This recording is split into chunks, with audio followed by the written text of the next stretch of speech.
Benzene है ये, ठीक है। 3 क्लासेस ऑफ प्रिपरेशन है बेंजीन की। कौन सी? एसिड एसिटिलीन या इथाइन का साइक्लाइजेशन करा सकते हैं, एरोमेटिक एसिड्स का डीकार्बोक्सिलेशन कर सकते हैं, या फिनॉल्स का रिडक्शन। इन तीनों से बेंजीन मिल जाती है, ये दूसरे एरोमेटिक कंपाउंड्स मिल जाते हैं। आइए पहला देखते हैं, साइक्लाइजेशन ऑफ एसिटिलीन। अगर एसिटिलीन या इथाइन को रेड हॉट आयरन ट्यूब से गुजारा जाए, हाई टेम्परेचर हाई प्रेशर लाल लाल तपे हुए आयरन ट्यूब्स हैं,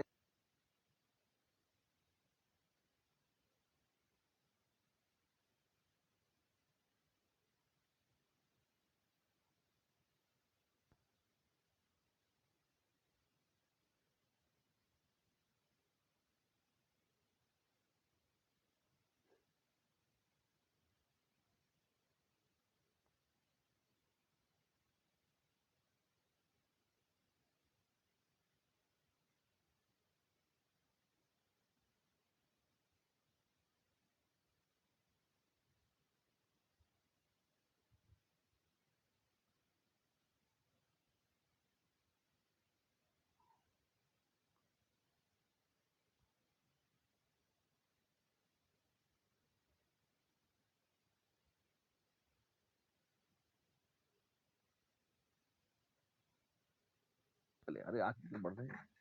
प्रोपाइन ले लेते तो क्या होता? क्या बात कर रहे हो, प्रोपाइन, हाँ, इसमें तो एक मिथाइल ग्रुप एक्स्ट्रा ले लिया आपने। जी हाँ, पता है क्या मिलता? क्या मिलता? वेल, वो मिथाइल यहाँ यहाँ यहाँ ऐसे लग जाते।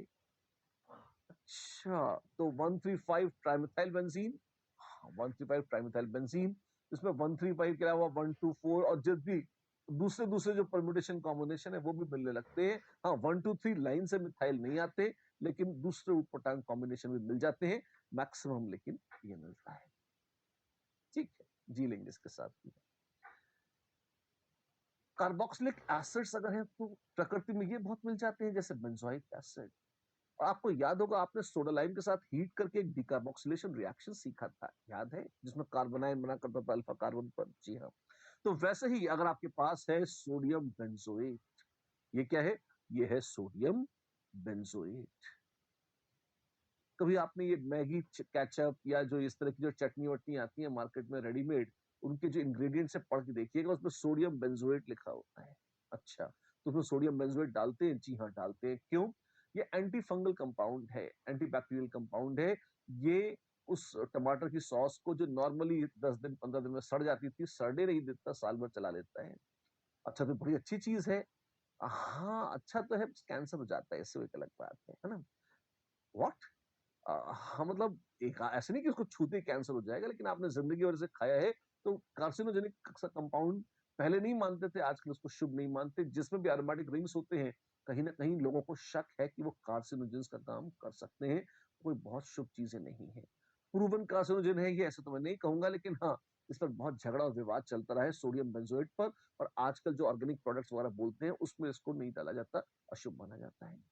खैर, सोडा लाइम है हमारे पास, सोडा लाइम के साथ गर्म करिए, क्या होगा? CO2 हट जाएगी और लो धड़ाम से यहाँ H लग जाएगी, बेंजीन बन जाएगी।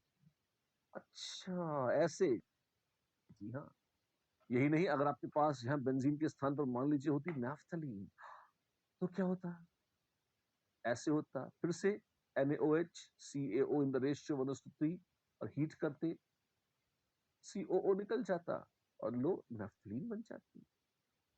हाँ, स्टूपिड, कितना घटिया रिएक्शन है ये। आसान है और बड़ा इंपॉर्टेंट भी है। बस ये निकल गया और यहाँ एच लग गया। हाँ, ये तो बहुत लल्लू है। हाँ, ये ऐसा ही है जी, अच्छी बात है। अपना क्या जा रहा है? तीसरा तो उससे भी लल्लू है, पर पहले इसका तमाशा देख लीजिए क्या कर रहे हैं। आपने आग पर रखा है सोडा लाइम के साथ सोडियम बेंजोएट को, वेपर्स निकल रही हैं, वेपर्स यहाँ जा रही है, टिंग टड़ांग टिंग टड़ांग टिंग टड़ांग। थर्मोमीटर लगाया है और यहाँ से आपने इसमें कंडेंसर लगा रखा है, कंडेंसर में से जा रहा है, अच्छी बात है। ठंडा पानी आ रहा है, गर्म पानी निकलता है, जो भी है व्हाटएवर, उसको ठंडा कर रहा है। और जब यहां से बूंद बूंद करके टप टप टप टप टप रिसीवर फ्लास्क में जो बेंजीन बन रही है वो इकट्ठा हो जाएगी। कुछ तक समय तक गर्म करते रहिए, धीरे धीरे आपने यहाँ बेंजीन बना ली है, देखिए खुश हो जाएंगे इस तरह से। एक चीज और बता दूं, इस डायग्राम में एक गलती है, एक डिफेक्ट है, उसको देख के मन में भ्रम मत पैदा कर लेना। अगर आपने ध्यान से इस डायग्राम को देखा है तो आपको इसमें गलती दिखाई देगी। अच्छा, कैसे? वो जानबूझकर छुड़ी हुई है वैसे तो, कि आपको आपसे हम प्रश्न पूछ सकें कि क्या गलती है। देखो यही यही यही है, देखो ध्यान से, गलती गलती गलती कहाँ है? देखिए आपको, ये जो है ये पाइप में जा रहा है कायदे में, पूरे इसमें फैलेगा नहीं, ये गड़बड़ है। क्यों? नहीं तो ठंडा बेंजीन अलग आ रही है, और वो अंदर एक पाइप है, जो बाहरी जो मोटी ट्यूब है जिसमें कंडेंसर वेंडेंसर लगा हुआ है, उसमें तो पाइप चल रही है जिसमें बेंजीन की जैसे ये पाइप है ना, ये अंदर से आ रही है पाइप।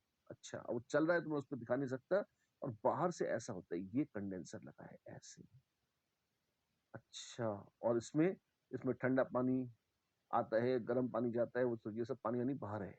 पानी डायरेक्ट बेंजीन के संपर्क में नहीं होता, ठीक? और बीच की जो पाइप है, ये यहाँ से, इससे बीच में पाइप होगी यहाँ पर, इससे चलते हुए आ रहा होगा। ये इस फिगर में एक लिमिटेशन है, कमी है, और आपको इसको जैसे है उसको लिटरली इंटरप्रेट नहीं करना चाहिए। इसी बहाने एक अच्छा एक्सपेरिमेंटल मैंने लॉजिकल क्वेश्चन पूछ लिया आपसे। चलिए, अब एक बार फिनॉल को रिड्यूस करते हैं। बहुत ही आसान और नॉन मैकेनिस्टिक है ये। कैसा? कुछ नहीं, सिंपल रट्टा बेस्ड है। फिनॉल है, जिंक डस्ट डालो और गर्म कर दो, क्या होगा? प्रोडक्शन। जिंक ओ लेके भाग जाएगा, एच यहीं लग जाएगी, ले फिनॉल की बन गई बेंजीन, जी हाँ, और जिंक का बन गया जिंक ऑक्साइड, बिल्कुल राजू बन गया जेंटलमैन, काम खत्म। 3 सस्ते reaction, decarboxylation of carboxylate ions, दूसरा या बेंजीन कार्बोक्सिलेट जो भी था, दूसरा वो एसिटिलीन का polymerization, red hot iron tube 600 degree Celsius high pressure, और तीसरा फिनॉल का सिर काट दिया और OH हटाकर H लगा दिया, जिंक डस्ट के साथ गर्म करके। तीनों ही सुंदर तरीके हैं बेंजीन बनाने के। एक प्रश्न पूछा जा रहा है यहाँ पे, how would convert ethanoic acid to benzene? अगर आपके पास एसिडिक एसिड है और किसी ने कहा कि भैया एसिडिक एसिड से बेंजीन बना दो, कैसे बनाओगे? आइए देखते हैं। ये कन्वर्जन की रिएक्शन बड़े प्रचलित होते हैं जेई में। एसिडिक एसिड है, बनानी है बेंजीन, और वैसे मैं जानता हूं कि अगर इससे एसिटिलीन बना ली ना मैंने, तो एसिटिलीन से तो वही red hot iron tube 600 degree Celsius high pressure और बेंजीन बन जाए। अच्छा हाँ, बात तो सही है। अब ये कैसे करें? ये इसको कैसे ठिकाने लगाएं रेड हॉट आयरन ट्यूब से? तो ये इसके लिए तो यानी कि हमें बनानी होगी एसिटिलीन। हाँ जी, एसिटिलीन कैसे बनाएंगे? वेल, अपने अपने तरीके हैं, अपने अपने आइडियाज हो सकते हैं, कई मजेदार मनोरंजक मेथड्स हो सकते हैं। You have to let your imagination loose, अपनी कल्पनाओं को उन्मुक्त छोड़ दें, खुला छोड़ दें, और देखें कि अभी तक जो सिखाया है उससे आप यहाँ पे कैसे आएंगे। आप नंबर ऑफ स्टेप्स दीजिए, ज्यादा भी ले सकते हैं, जो भी है सोचिए, दिमाग लगाइए। इसका एक ही सही यूनिक आंसर हो जरूरी नहीं है, मोर देन वन सही भी हो सकते हैं, अलग अलग रस्तों से आ सकते हैं, प्रोडक्ट तो वही मिलना है। और बेंजीन के लिए एक बार एसिटिलीन बना लेंगे तो उससे बेंजीन आराम से बन जाएगी। एसिटिलीन कैसे बनाए? चक्कर तो वही है, आपको बताना है, बताइए कैसे बनाएंगे एसिटिलीन से। एक ऑफर मैं देता हूं, कैसे? आप ही देखिए। एसिडिक एसिड है, जी हाँ, क्या किया हमने?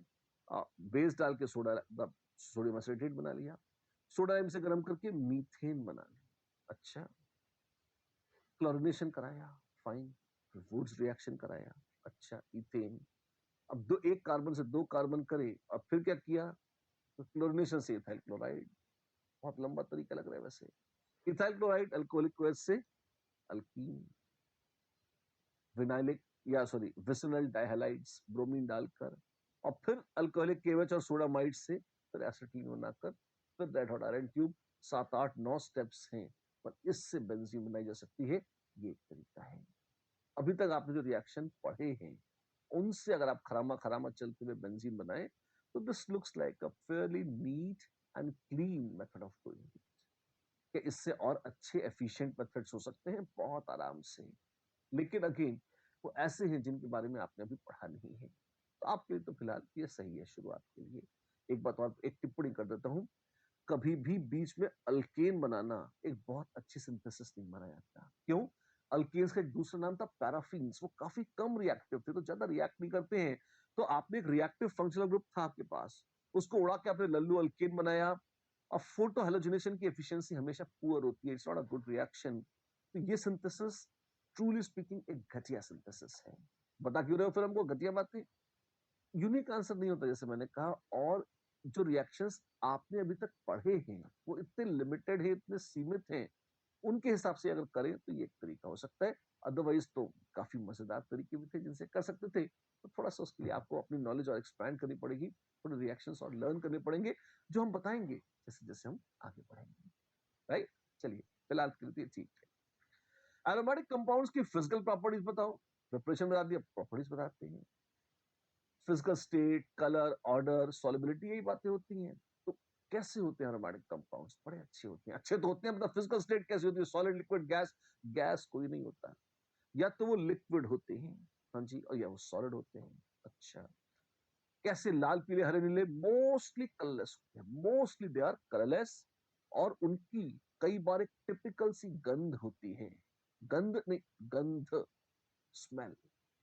Gandha is like dirt. I'm not talking about that. They have a typical smell, and at times they could be fragrant. खुशबूदार होते हैं, और गारंटी नहीं, कभी कभी एनिलीन या पिरिडीन जैसे बदबूदार अरोमेटिक कंपाउंड की संभव है। अच्छा, जैसे जैसे नेफ्थलीन बॉल्स देखिए, क्लासिकल हाइड्रोकार्बन नेफ्थलीन की एक टिपिकल सी स्मेल होती है। हो सकता है कीड़ों को बहुत खराब लगती हो क्योंकि वो मर जाते हैं, मतलब इंसानों को तो ठीक ही लगती है, इट हैज यूनिक स्मेल। वो मॉथ को रिपेल करती है। मॉथ डेथ को रिपेल नहीं करती, डेथ रिपेल करती थी तो मजा आ जाता है, ऐसा नहीं होता। जो छोटे छोटे कीड़े होते हैं, मॉथ्स होते हैं, उनको रिपेल करती है। लोग बदबू भगाने के लिए टॉयलेट वॉलेट में डाल के रखते हैं उसको, उनको बड़ा अच्छा लगता है। फिर उसके अलावा कपड़ों में डाल के रखते हैं, तो कपड़े टॉयलेट एक बराबर है ऐसी बात नहीं है, लेकिन जो भी है कपड़ों में रखते हैं ताकि उसमें कीड़े वीड़े ना लगे। ये बहुत कॉमन से यूज है नेफ्थलीन के। आपने भी देखा होगा घर में आपके, जब वुलन कपड़े रखे जाते हैं तो विशेष तौर पर नेफ्थलीन बॉल्स के साथ इस तरह से रखे जाते हैं। ठीक। एरोमेटिक कंपाउंड्स घुलते किस में है? बेंजीन नेफ्थलीन को पानी में डालेंगे तो क्या वो घुल जाएगी? ना, बिल्कुल नहीं। पोलर सॉल्वेंट है पानी, और ये नॉन पोलर है बिल्कुल। ये बेंजीन या नाफ्थलीन या ये सब चूंकि नॉन पोलर है, पानी में तो नहीं घुलेंगे, लेकिन अगर आपके पास कार्बन डाइसल्फाइड है, CCl4 है, हेक्सेन है, इस तरह के नॉन पोलर सॉल्वेंट्स हैं, खुशी खुशी घुल जाते हैं। अच्छा, काइंड ऑफ क्यूट, यस। जैसे नेफ्थलीन बॉल्स को आप पानी में डालिए, वो डूबेंगी, तैरेंगी, जो भी होगा, लेकिन वो घुलेंगी नहीं। पर अगर आपने कुछ समय बाद देखें, तो अगर नॉन पोलर सॉल्वेंट है तो आप पाएंगे कि वो ईथर में उसकी टेंडेंसी घुलने की हो जाएगी, जबकि पानी में वो बिल्कुल भी नहीं घुलेगी। आप देखिए गोली छोटी हो गई है, क्यों? गायब हो गई, अब पहले छोटी हो गई थी क्योंकि घुल गई थी इसमें। केमिकल प्रॉपर्टीज की बारी। प्रिपरेशन बहुत आसान थी, फिजिकल प्रॉपर्टीज तो 2 मिनट में चैनल पढ़ रहे। आइए केमिकल प्रॉपर्टीज के कदम बढ़ाते हैं। सबसे इंपॉर्टेंट और सबसे विस्तृत और सबसे लंबी यही है। चलिए शुरुआत करते हैं।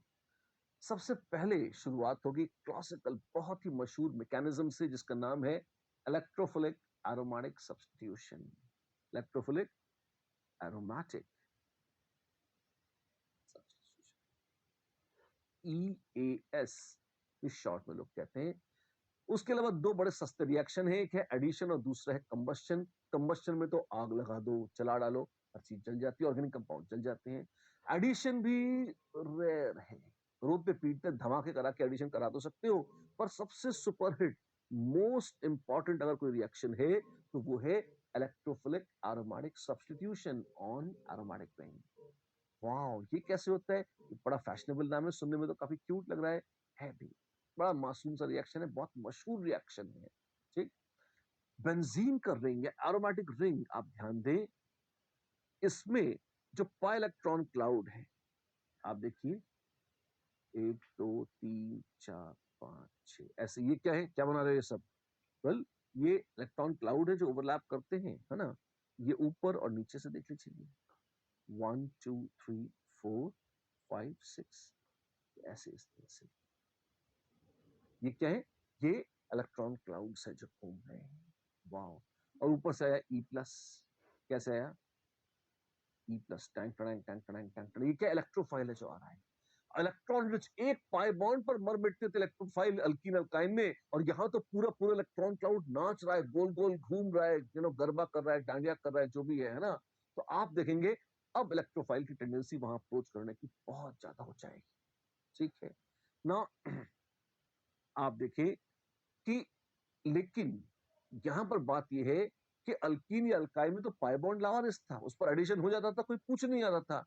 यहां पर अगर एडिशन कराओगे तो एरोमेटिसिटी नष्ट होने का खतरा हो जाता है, और कंपाउंड्स को अपनी एरोमेटिसिटी ठीक ठाक पसंद होती है, वो कहते हैं यार सब्स्टिट्यूशन करा लो, एडिशन नहीं कराएंगे। अच्छा, तो क्या होता है, अब देखो क्या होता है, मजेदार रिएक्शन है। ये है बेंजीन, और सब तरफ से घुमा फिरा के देख लो, बेंजीन है, इसमें इलेक्ट्रॉन नाच रहे थे, गोल गोल गोल गोल, टिंग टड़ांग टिंग टड़ांग टिंग टड़ांग, क्यों? एरोमेटिक थी। अच्छा, ऐसे, जी हाँ। और इसी इलेक्ट्रॉन क्लाउड को देखकर लालच में आ जाते हैं इलेक्ट्रोफाइल ई प्लस, और वो यहाँ इसको अप्रोच करते हैं। और जब वो इलेक्ट्रोफाइल्स इसको अप्रोच करते हैं तो रिएक्शन होता है जिसको हम कहते हैं इलेक्ट्रोफिलिक एरोमेटिक सब्स्टिट्यूशन। कैसा होता है देखिए, ये है बेंजीन, हाँ जी, और ये है इलेक्ट्रोफाइल, करीब आए। ठीक है, हाइड्रोजन एक एक पहले से है यहाँ, ऐसा मत सोचिए नहीं है। और जब वो आया, जो सबसे पहले उसके पास आता है, इलेक्ट्रोफाइल का काम नहीं है, वो तो तुरंत हाथ पछाड़ देता है, भिक्षाम दे। ठीक है, अब इसमें देखिए सब्स्टिट्यूशन इलेक्ट्रोफिलिक, क्यों? क्योंकि इलेक्ट्रॉन रिच है, एरोमेटिक रिंग पर हो रहा है, सब्स्टिट्यूशन है, एक आएगा एक जाएगा, इसलिए ऐसा नाम है।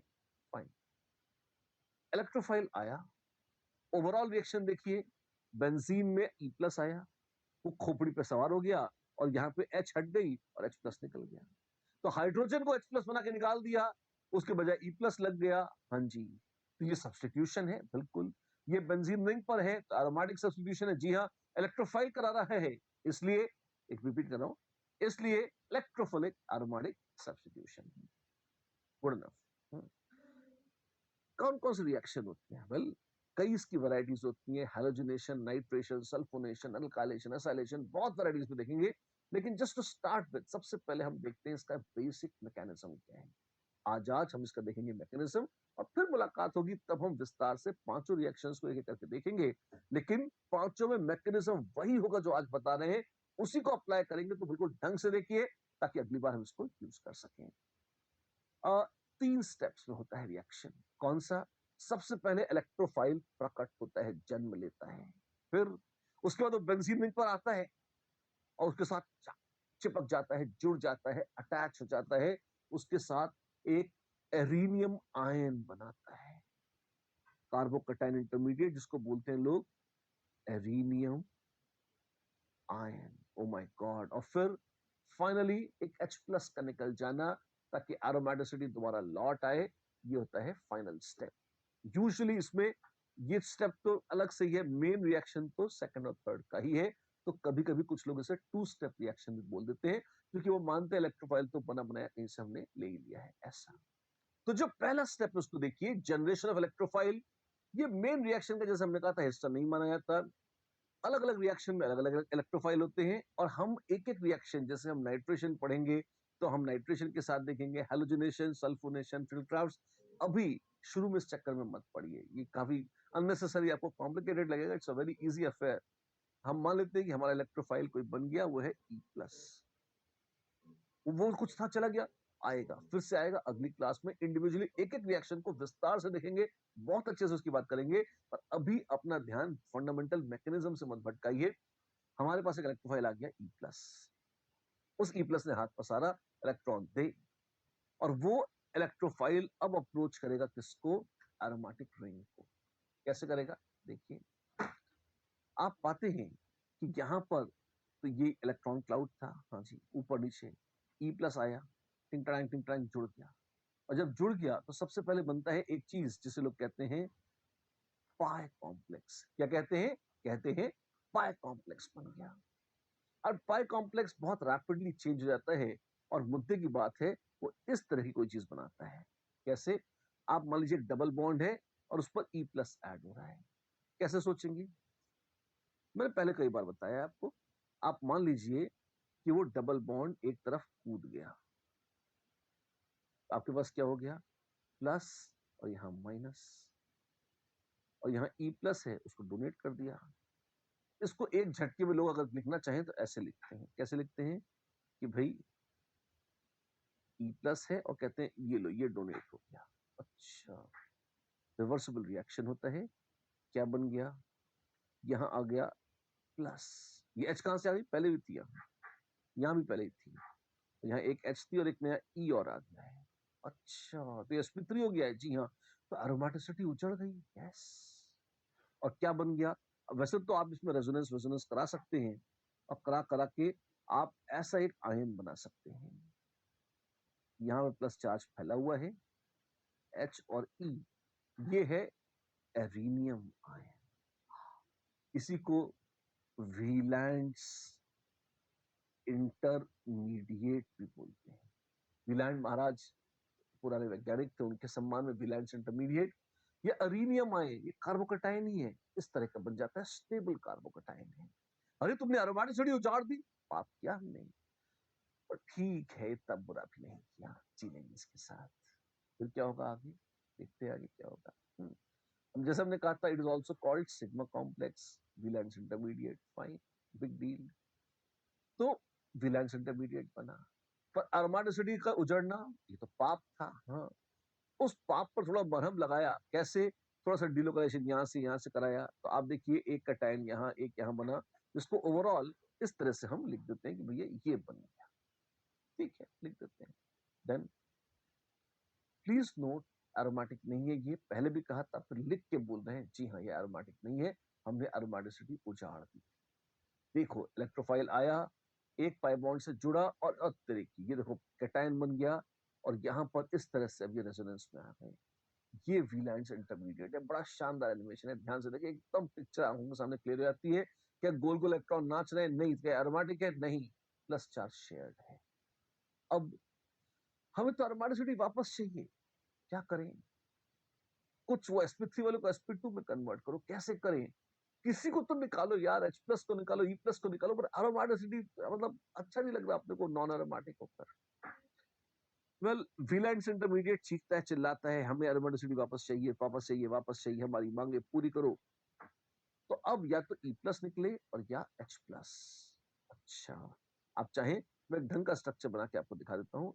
ये बेढंगा है, नॉट रियली, लेकिन आप ऐसे देखिए, ये ऐसे था, प्लस एक कॉन्ट्रीब्यूटिंग स्ट्रक्चर बना लीजिए ऐसे। और मान लीजिए पानी आ गया। पानी, पानी कहां से आ गया? कोई बेस आ गया, कोई ऐसा बेस, लुइस बेस, जो लोन पे डोनेट करते भी, उसने H प्लस को लोन पे डोनेट किया। H प्लस ने इलेक्ट्रॉन त्याग के यहां दिए, और धक्के देखिए, ये क्या बन गया?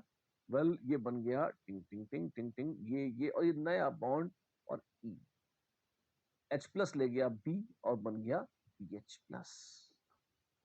अच्छा, तो ये तो सब्स्टिट्यूशन हो गया ना? वही तो हम भी कह रहे थे मालिक, सब्स्टिट्यूशन हो गया।